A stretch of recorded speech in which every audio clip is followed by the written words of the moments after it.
Alright, let's dive into this because it's a story that's got the sports world buzzing, and personally, I think it's a perfect example of how power, money, and transparency, or the lack thereof, can collide in the most public way possible. So, here's the deal. FIFA President Gianni Infantino has been under fire, and I mean under fire, after a botched attempt to sell off a stake in the World Cup.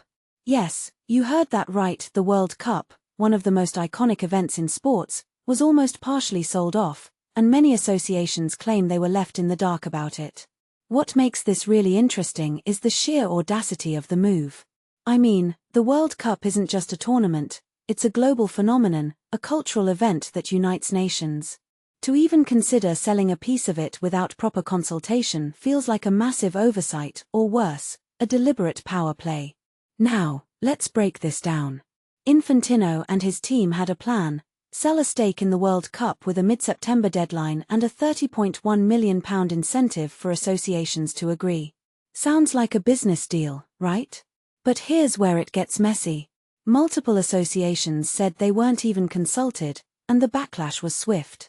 Arsene Wenger, FIFA's chief of global football development, publicly distanced himself. Cordeiro, Infantino's senior advisor, resigned, calling the proposal irresponsible. Even UEFA said it had lost confidence in FIFA's leadership. From my perspective, this isn't just about a bad business decision, it's about trust. FIFA is supposed to be the guardian of global football, but moves like this make you wonder whose interests they're really serving. What many people don't realize is how this connects to a bigger trend in sports governance. We've seen it before: organizations prioritizing profit over transparency, leaders making decisions in silos, and stakeholders feeling sidelined.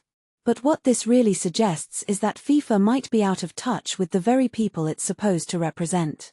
I mean, the head of the Jordan FA accused Infantino of blackmail, and the FA called for a full review of FIFA's leadership. That's not just criticism, that's a crisis of legitimacy. Now, here's where it gets even more fascinating. After 7 hours of crisis talks, FIFA's management board reaffirmed their full support for Infantino. Yes, he apologized for the mistakes, but he's still in power. This raises a deeper question: what does it take for a leader in sports governance to actually face consequences?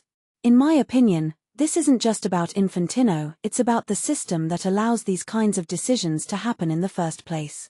FIFA's statement defending its integrity feels almost ironic, given the circumstances. They said they'll no longer tolerate attacks on its integrity, but isn't the real attack coming from within?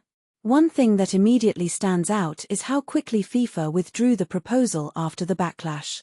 It's like they realized they'd crossed a line, but only after the world called them out on it. This isn't just a PR blunder, it's a symptom of a deeper issue. If you take a step back and think about it, this story isn't just about one bad decision, it's about the culture of sports governance. How often are these kinds of deals made behind closed doors? And how often do we, the fans, only find out when things go wrong? Personally, I think this is a wake-up call. FIFA needs to do better not just in how they handle deals, but in how they communicate with the football community. Transparency isn't optional, it's essential. And while Infantino might have survived this round, the trust he's lost isn't coming back easily.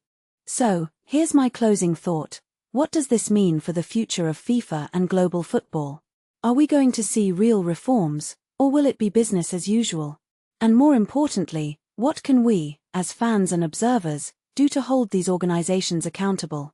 Because at the end of the day, football isn't just a game, it's a global passion, and it deserves leaders who treat it with the respect it deserves. Let me know what you think in the comments. Is FIFA on the right track, or is this just the tip of the iceberg? Let's keep the conversation going.